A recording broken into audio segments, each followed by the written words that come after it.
Everybody flip back over to page 296 for me, please. Thank you for your help with that. I really appreciate it. So what they saw was they did an experiment where they changed the volume and the temperature, and then they did a change to the pressure and did the experiment again. So they did it at one pressure, then they changed the pressure, and then they did it at another pressure, and they changed the pressure. And I'm looking at the graph on page 296. I don't think it's going to change much more, so I'm going to push it out of the way, okay? And so what ended up happening was they got these straight lines, and no matter where they kept changing the pressure, they kept getting these graphs that gave them straight lines, and they couldn't get all the way to where the lines intersected, because that would mean the gas had zero volume, and because matter has mass and takes up space, you're not allowed to get to zero volume. You have the same math police come out and get you, okay? They're the science police on that case, though. And so the point is that you can't get completely there, but it was interesting because no matter what they did, they all extrapolated out, or if you extended the line out, they all came to exactly the same place. And so that place is negative 273.15 degrees Celsius, which would be where a gas has zero volume if you could reach it. Does everybody understand what that is? And so it is called the Kelvin scale, because it is the absolute temperature scale, because you cannot reach zero, therefore you cannot have negative numbers, therefore it's the absolute temperature scale. It's named for Lord William Thomson, Kelvin, and it's based on his experiments with Charles' law, and you have to be able to convert your degrees Celsius to Kelvin, so you just take whatever your measured degrees are in Celsius and you add 273.15, and this is a measured number, so the significant figures matter. Okay? So watch your significant figures. Remember, you're adding and subtracting when you do this. So you're going to take whichever one is the least precise, and that's how your answer is going to be, in the least precise, so that you'll know what number of Kelvin. And notice Kelvin does not have a degree mark. It is a thermodynamic measure. It is not degrees. Okay? It's a thermodynamic measure, it's not degrees. So you notice it's Kelvin, it's not degrees Celsius, it's just Kelvin. Okay, so it shows you the example problem, and you have 66 degrees Fahrenheit. You are supposed to take Fahrenheit and convert it to Celsius, and then once you get to Celsius, you just add 273.15, and then you have your answer. But notice that the original was 66 with no significant figures past the ones place. Therefore, your answer can only go to the ones place. It can't be more precise. Extrapolation is when you extend out data. When you have a lot of experimental data and then you extend it out like we just did, we saw all these lines seem to go to the same place, but you couldn't actually do an experiment to take it to that place. But if you did a whole bunch of different experiments and you saw that they all seem to go to the same place, you can extrapolate that out and tell people, we've extrapolated this, and as soon as you hear extrapolation, you know that you've taken a given amount of data and then you've taken it further than what you can actually do the scientific measurements for. And once you do that, then that's where they came up with this. But he makes a really good point that you always should, as a good scientist, you should always have a whole lot more measurements than you have extrapolation. You should have a lot more actual measured data than you have extrapolation for it to be legitimate. And then he points out that frequently when people do the age of the Earth, they take a little bit amount of data and they extrapolate what we've seen in the last, 200 years, and then they extrapolate it back billions, and that's not a good extrapolation, because that has got a very small amount of measured data and a very large amount of extrapolation. That's not safe. If you did that at home, your mom would question your honesty. Okay, on page 298. Number 2, it says a chemist reaction is run at a temperature of 156.7 Kelvin. What is the temperature in degrees Celsius and degrees Fahrenheit? To find it in Celsius, you're just going to subtract 273.15. And then once you find it in Celsius, you're just going to, you guys, do you need to see it, or are you okay with that? Okay, and then you just plug it in, so you have to still have the memorized, the Fahrenheit equation and the Celsius equation, and I'm so sorry, because I don't see you ever using that except for in algebra and in chemistry. Nobody does that calculation except for in those two places. But you have to know it here. I apologize. Okay. Then we get to the combined gas law. Okay, this is what we're really going to be using. And it's P1 V1 over T1. So we just combined them, right? P1 V1 over T1 equals P2 V2 over T2. I can talk. P1 V1 over T1 equals P2 V2 over T2. Now, I'm going to teach this differently than I have ever taught it before. And the reason is because this time when I did all these, I found myself making the same mistake I always did. And I thought, wow, I wonder if the way he does it would give me less problems. So we're going to try it his way, okay? I usually like to go ahead and solve algebraically for whatever I'm trying to solve for and then plug in the numbers. But what I find myself doing is putting the T1 and T2 in the wrong place. And then I get in trouble. Okay, so let's try it his way. And then he tells you here in all gas law equations you must use Kelvin temperature scale.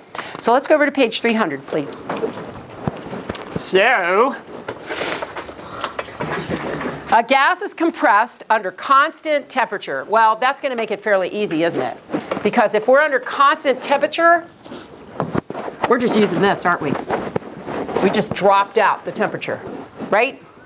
So it's P1 V1 equals P2 V2. That's what we're going to use. So I'm going to go ahead and write that here.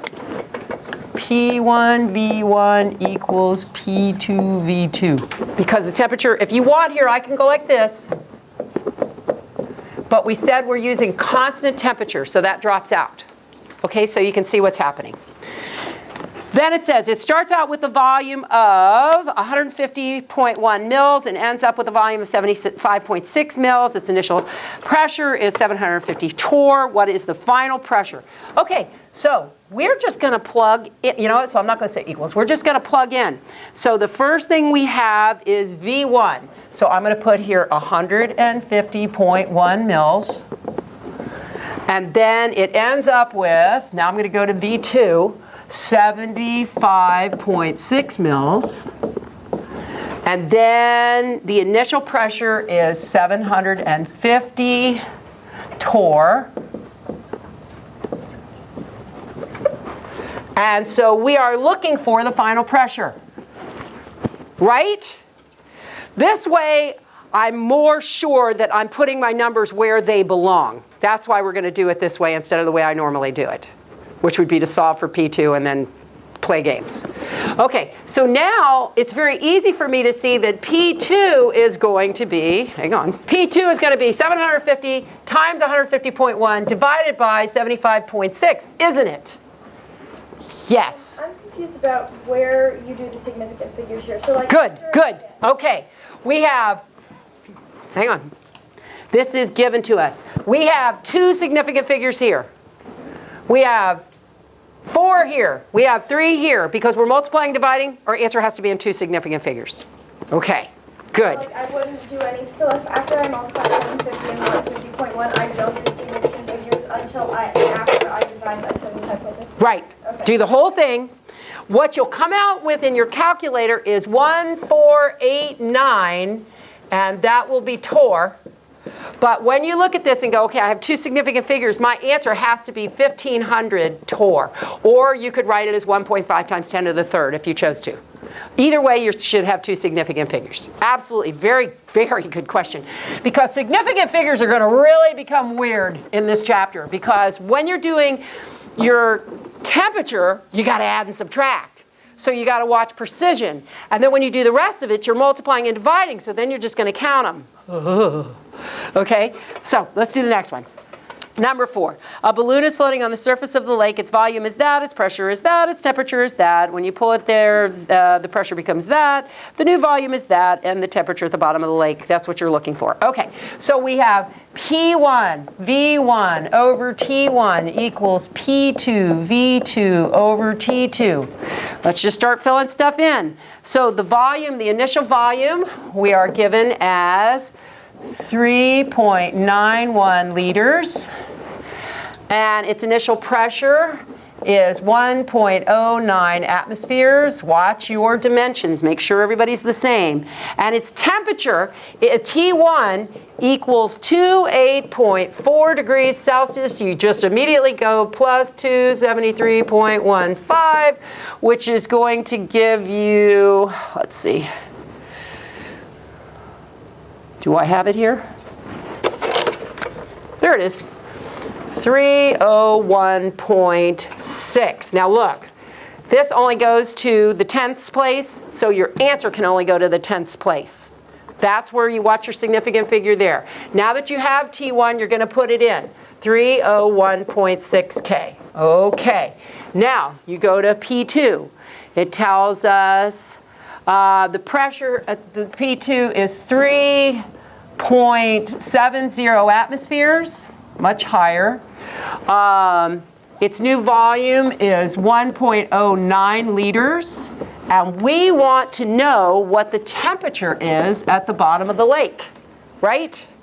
Okay, so now we need to do the algebra there. You might want to go ahead and find what this number is, and then multiply by T2, divide whatever that is by whatever this is, okay? Now you're going to count 1, 2, 3, 1, 2, 3.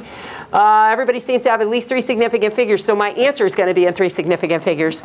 And so my answer is 285 Kelvin, but we have to have this. T2 is 285 Kelvin, but we have to have this in Celsius because that's what it asked for.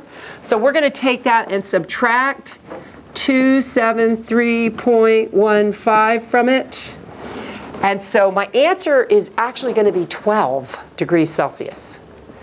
And the reason is because this only goes to the ones place, and so the precision can only go to the ones place. You're going to be applying significant figures here more than any place you have. I'm going to tell you that right now. Okay? Okay, so may I erase this? We're good? Everybody sees it's not real hard. Okay?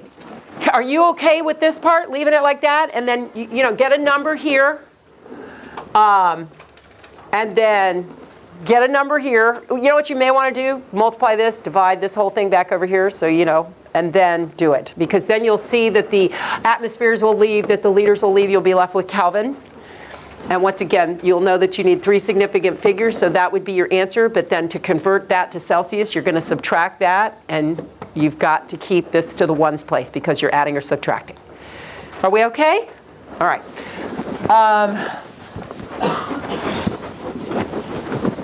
So we are told then that this only works if a gas is in the ideal state. And so if you read the ideal gas requirements, you find that nobody could fit these, right? Because the first one says the molecules or atoms that make up the gas occupy no volume. We already said that the science police would come out and take us away. We're not allowed to have a gas with no volume, are we? Right? So right away we know that these are unrealistic. But he went on to say that if you had a small enough amount of gas in a large enough container, that the significant figures would make it so that it looks like it has no volume. That's really what it gets down to. So in other words, you have a few bumper cars in a really big rink.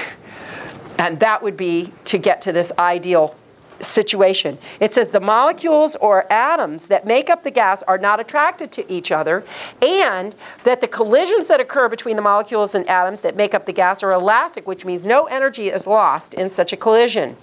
And he says this is also true for any collisions between the molecules or atoms that make up the gas and the walls of the container. In other words, it has to have elastic collisions where there's no energy gained or lost.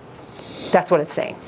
Now, all of these things are ideal, and so nothing can actually be ideal, but you can get close to it. And the way you can get close to it is if your temperature of your gas is equal or above 0 degrees Celsius, and if the pressure is less than 1 atmosphere. So, you need to remember that if a gas is, let's see, the temperature of the gas is greater than or equal to 0 degrees Celsius, and that the pressure of the gas is less than 1 atmosphere, then you can say that the gas acts ideally. Those are the two parameters, which is basically considered high temperature, low pressure. Okay? Why? Well, because if you decrease the temperature of a gas, then it might become a liquid. It's not going to act like a gas. If you increase the pressure of a gas, it might become a liquid. It's not going to act like a gas. So that's why these parameters have to be met for it to act in an ideal fashion. Okay? All right. Then it tells us on page 301 that STP, which doesn't stand for the oil treatment, okay? Here it stands for standard temperature and pressure, is 1 atmosphere of pressure and 0 degrees Celsius, which is 273.15 Kelvin, correct? Now, there'll be problems that you'll get, that it'll seem like they don't give you enough information. And if they don't, look in there somewhere it said STP, because that's where they gave you the rest of the information, because you were supposed to have this part memorized. Okay? And so, let's look number 5. In each of the following cases, choose the situation that would result in the gas behaving most ideally. And I don't know about you, but these are really thinking questions. You had to really think through these, because they weren't just look at that and you could do it. It says in the first one we have a mole of gas at 273 Kelvin, and the second one, the mole of gas is at 350 Kelvin. Well, what we're saying here is the one that has the higher temperature is going to act more like an ideal gas, so it would be the second one. In B, it says we have a mole of gas at 740 torr, which is under 1 atmosphere.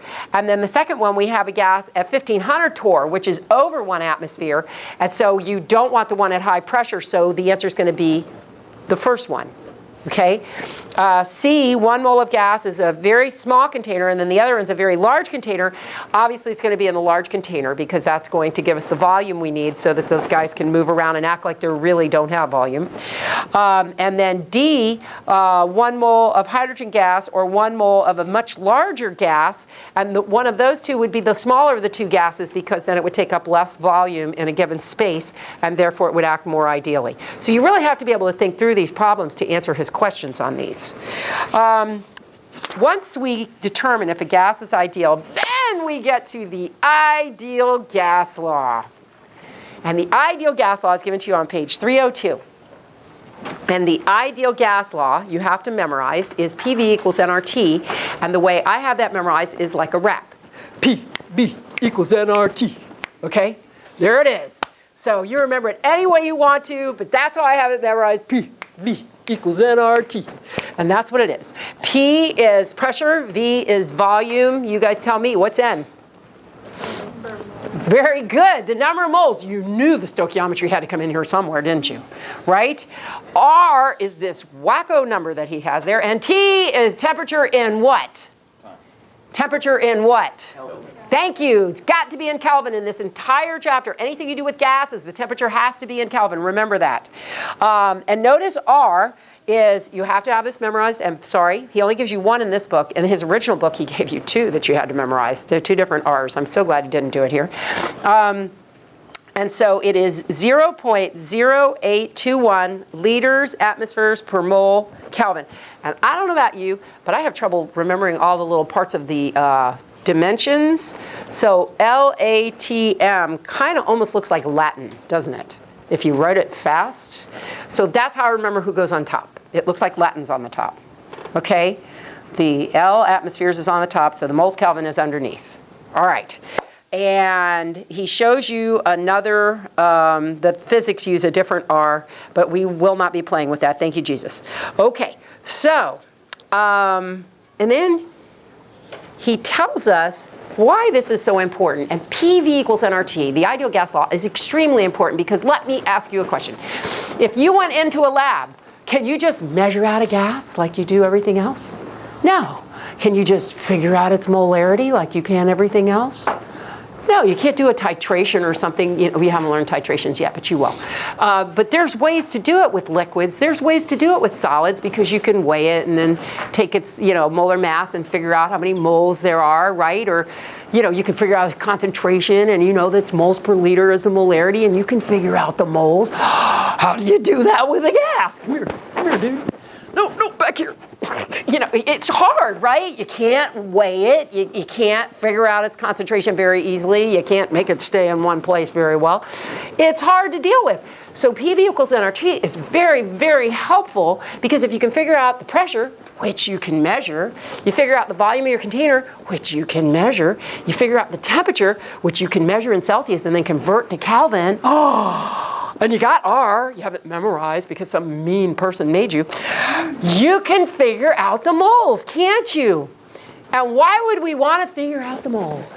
So we could do stoichiometry. Oh, joy, right? Okay, because if you can get the moles, then you can go back and forth and play games with the stoichiometry and the problem, and you knew that's where we were going, didn't you? Okay, so, and I'm going to tell you the biggest mistake I see, and I'm going to remind you this next week, the biggest mistake I see with the ideal gas law is people will solve for the moles of the gas, and then they won't go through the stoichiometry to get to whatever they're supposed to be solving for. Don't make that mistake. Make sure you go, once you figure out the moles of the gas, then you have to go through the mole tunnel to get to whatever else you're supposed to be doing. Answer the question you're asked for. Don't stop halfway, okay? Finish the question that you're supposed to be going for. And if you'll set them up the way I've asked you to, where you're actually putting the information on the equation, you should be able to see that, oh, I'm not done yet. I haven't gotten over here yet. Okay, so that's the biggest mistake I see on these. So on the comprehension check, number 6, a sample of gas contains 18.45 moles at STP. What volume does it occupy? Now once again, that's one of those problems that when you look at it, it looks like there's not enough information. But there really is enough information. And so I don't know about you, but I'm going to start with PV equals nRT. If you write that and say it out loud every time you do it, you will know it by the test. You will have it memorized. And we are looking for the volume, so we're looking for V. So V equals nRT over P. Okay, we are given that it is 18.45 moles. R, we have memorized as 0.0821. I get the number right? Yes. Looks like Latin over moles Kelvin. Okay. Temperature. It's at standard temperature and pressure, which means it's at 0 degrees Celsius, but I have to put this in here in Kelvin, so it's 273.15 Kelvin, isn't it? Because I have memorized that 0, I just add the 273.15, that goes in there. Okay, standard pressure, well, I have to have it in atmospheres now because R is in atmosphere, so I'm just going to put 1 atmosphere in here, which I like better anyway. Okay, and so when I do that, I'm going to count significant figures. 4, 3, 5. So I have to have 3 significant figures in my answer, and so my answer is going to come out 414. Kelvin cancels, moles cancel, atmospheres cancel. I'm left with liters. Make sure you check that so that you make sure that your numbers are in the right places. Okay? If for some reason your dimensions don't cancel, your numbers are in the wrong places. That has saved me on tests more times than I can tell you. It has saved me doing the homework more times than I can tell you. So let your dimensions be your friends. You know, make sure they line up because if they don't, your numbers are off. Okay? Are we good on that? Let's do the next one. I'm going to just keep working over here. A sample of gas. Here. I'm going to erase this, okay? On my calculator, 413. Really? Hang on. 18.45 times 0.0821 times 273.15 equals. It's 413.75. I got 413.24. Do it again. Because I just did it and I got 413.75, and that's why it goes to 414. Do you have a calculator? Yeah. Do it again, please. Did anybody else have that problem? Which number is that? 6. Nope, he's got 414 too. You should get 413.75. Did you get it that time? Yes? Okay, go ahead and work on it and make sure. I want to make sure. Number 7, a sample of gas that contains 12.5 moles is is at pressure, and then it gives you the pressure. It occupies a volume of that many kiloliters. What is its temperature? Okay, we're looking at PV equals nRT. Now we are solving for temperature. So temperature equals PV over nR. Everybody can do that, right? You're just solving for the one you're looking for. Okay, now we start plugging in. It gives us the original pressure. It gives us the pressure as 735.6 torr. And we know that this is in liters atmospheres per mole Kelvin. So this has to be in atmospheres. We know that. So we're going to take that and we're going to go torr, atmospheres, 760. And so that's going to end up giving us 0.968 atmospheres. Okay, now I can go back in and put 0.968 atmospheres. The volume is given to us as 0.45 kiloliters, but I once again know that R is in liters, so this has to be in liters. So I'm going to take this back 3 places, and in case you're uncomfortable with that, I'm just going to show you to every 1 kiloliter, there's 1,000 liters. Okay, kiloliters the big one, it's the hot tub. All right, so we're going to move this back, so I'm going to go 0.045 liters. Excuse me, got it backwards. Got it backwards. Moves this way. It's going to be 450 liters. 2 significant figures, I'm in good shape, right? Okay. And then N we're given as 12.5 moles. And R we have memorized as 0.0821 liters atmospheres per mole Kelvin. Now, had you not done all those changes, at this point, if you looked, you'd see, oh, that's in torr, I can't do that. And you would go back and convert it, wouldn't you? Had you not done this, you'd have put this in and said kiloliters. Oh, wait a minute, liters and kiloliters don't cancel. I have to go back and change that. That's why I said even if you set this up incorrectly, as long as you watch your units, it will protect you. You will see, oh, my numbers are in the wrong place, or I can't use that number. I have to go back and convert that number. Okay? So now we see that liters cancel, moles cancel, atmospheres cancel, and we're left with Kelvin, which is what we're looking for because we're looking for temperature. We have 2 significant figures. So it looks like our answer's got to be in 2 significant figures. And our answer, I'm going to do it just so we see what it actually comes out at. So 0.968 times. David, were you able to come up with that answer before? Good. Divided by equals. Okay, the answer on my calculator comes out at 424.45, but I have to have this in 2 significant figures. So my answer is going to be 420 Kelvin. So everybody see that? So we're just going to roll it down because that's a 4. Okay? So 420 Kelvin. All right? This is not hard. The gases are not hard. The gases get a little confusing if you don't put the T1 in the right place and the P1 in the right place. You have to remember that all the temperatures have to be in Kelvin. You have to remember that when you're working with R, when you're working with the ideal gas law, that everything in your equation is going to have to be in liters, atmospheres. So if they're not, do your conversion, okay? Because they need to cancel like they're supposed to.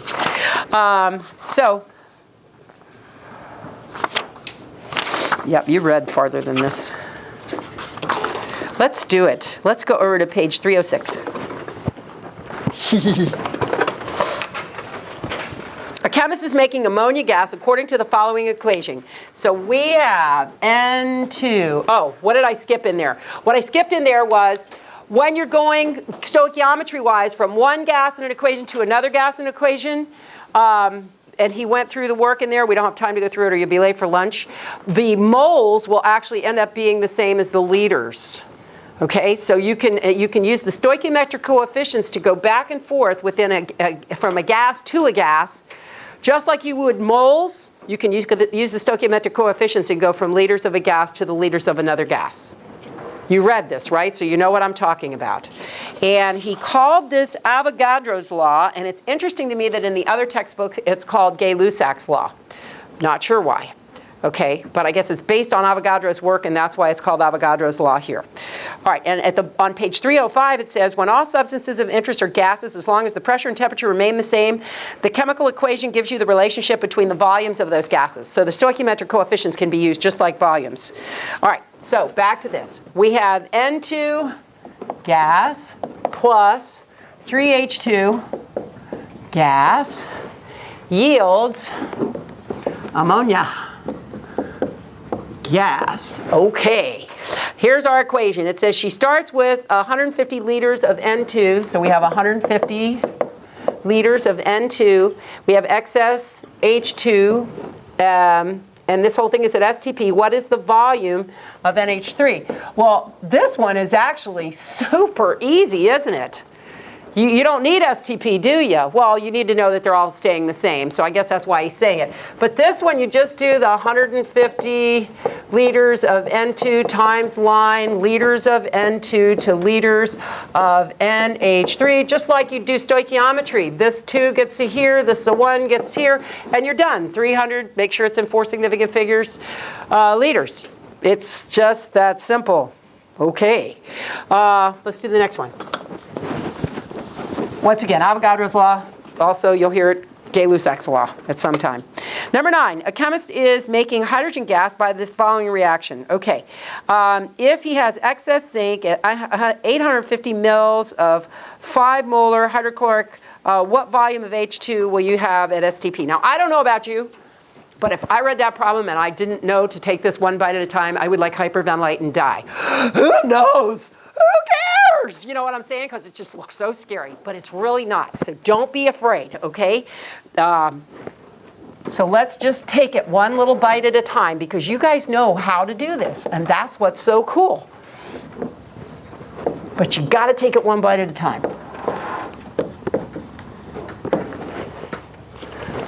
Plus H2 gas. Okay, now let's put in what we're given. We have excess zinc, which means we're ignoring him. We have 850 mils of a 5 molar HCl. So I'm going to put that up here. I have 850 mils, okay, of a 5 molar, which we remember means moles per liter, right? And then we want to know how much of the H2 is made. Does everybody see that? So you actually have just given yourself a way to play this, because you know that you start wherever you have numbers, you got to go through the moles to wherever you have a question mark. So just start by doing that. Start with what you know. So you're going to go, okay, well, I have 5.0 molar, which is moles per liter, and I got to get to moles. So I'm going to multiply it by the 850 milliliters, which is 0.8500 liters, right? I'm going to do that, and it's going to give me my moles. And so let's see, we do that, it's going to give me 4.3 moles of HCl. Correct? Now I've got my moles of HCl, 2 significant figures because there's 2 there. I'm going to go through the mole tunnel. So I'm going to go times line, moles of HCl, and I need to get to here, so moles of H2. I know 1 mole of this to every 2 moles of that, so that's going to give me 2.2 moles of H2. So far, so good? Now, I want to get to the volume of H2. How do I get from moles to volume? PV equals nRT. All right? So we've got PV equals nRT. I want to get to volume, so V equals nRT over P. So I'm going to put this up here. So the moles are 2.2 moles. R is 0.0821. Looks like Latin per moles Kelvin. That really helps me. I know, I'm a little twisted. 273.15 Kelvin. Because remember, it's at STP, right? And the pressure is 1 atmosphere because it's at STP. Make sure everything cancels. Yes, yes, yes, yes. Yes, yes, and I'll be left with liters, which is what I'm looking for. You have 2 significant figures here, so your answer has to be in 2 significant figures. So that's going to give you 49 liters. See it? Now, like I said, the biggest mistake I see made is where people will actually get the information and they'll forget to go through the mole tunnel. And if you set it up with your given and your get to so that you can see it on the equation, I'll tell you the biggest way people mess up too is they'll need to know the grams of something over here, and you're going to be working from the other direction. And you're going to be working to find the moles of your gas to go back over here to find the grams, and people will stop. They'll get the moles of the gas, then they won't go through the mole tunnel, and they'll just go ahead and go to grams. You can't do that, can you? No, you've got to go through the stoichiometry to get back to whatever it is you're working with, and then do the work that you're supposed to do. Okay? Now, let's see, we have done that. We didn't read Avogadro's law, but Avogadro's law was equal volumes of all gases at the same temperature and pressure have the same number of molecules or atoms if the gas is not made of molecules. Okay, so we already talked about that. And that's where the idea of Gay-Lussac's law, or this idea, comes from, that you can go back and forth through the volumes. Are you guys okay? Yes? We're done. Okay, so have a good week, and I'll see you next week. How did Jesus heal you?